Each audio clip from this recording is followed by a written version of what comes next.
Hello everybody, today I'm going to be teaching you how to modify cars in BeamNG. So car modification is a place where BeamNG stands out. It is very easily modifiable. There are plenty of customization options for everyone. So to demonstrate today, I am going to be taking, let's say, a stock Gavril Roamer. I'm going to take this i6 Gavril Roamer and turn it into a very powerful car. First thing you do is gotta exit to the vehicle radial menu and go up to vehicle config. Then, so this is how you configure vehicles. So now you can open this frame and I've got all your options. So this might be a little overwhelming at first, but say I want to modify, let's start with making the car lighter. So this car has 1, 2, 3, 4 seats, meaning that we should go and select the seats, body, and passenger seat. Let's empty, remove it, and let's make the driver's seat a race seat. So I've got a single racing seat and some back seats. So now what we have to do is go to our rear seats and empty. So now all we have is this driver seat. Next thing we're gonna do is the engine. So usually the thing I personally tune most is the engine. So you can go to engine, open this, and this is all your engine stuff. So let's start with getting the biggest engine. Currently we have a inline 6. So I'm gonna change this to a 6.9 V8. As you can probably hear, it makes a much more powerful noise already.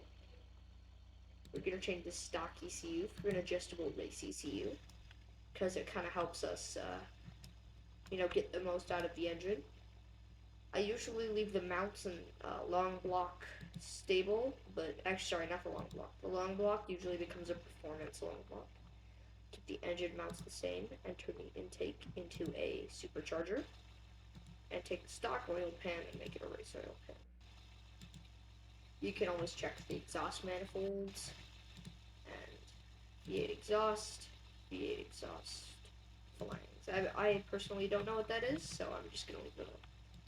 Sometimes if you're making an off-roading car, you might want to change these front sway bars to sports front sway bars, because they're more editable. In the next menu, the tuning menu. So now we've got our parts picked up. Now we want to tune the car. Now, this can be very specific, like a brake force multiplier and chassis setups. Or we can go the simple route. It's definitely like RPM cut time, RPM limit.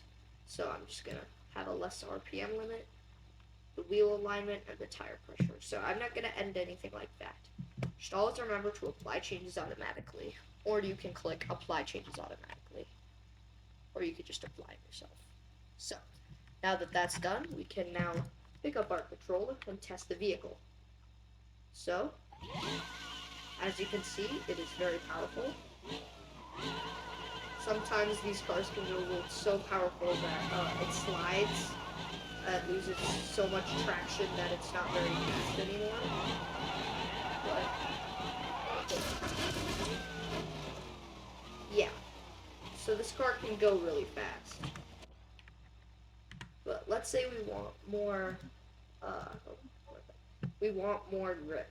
Another thing we can do is this. The electronic stability and traction control is another thing I usually turn on. And for drift cars, you want to make it empty, the anti-lock braking system.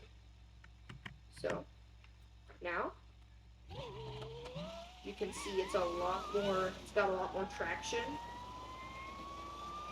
meaning it might be able to speed up a little.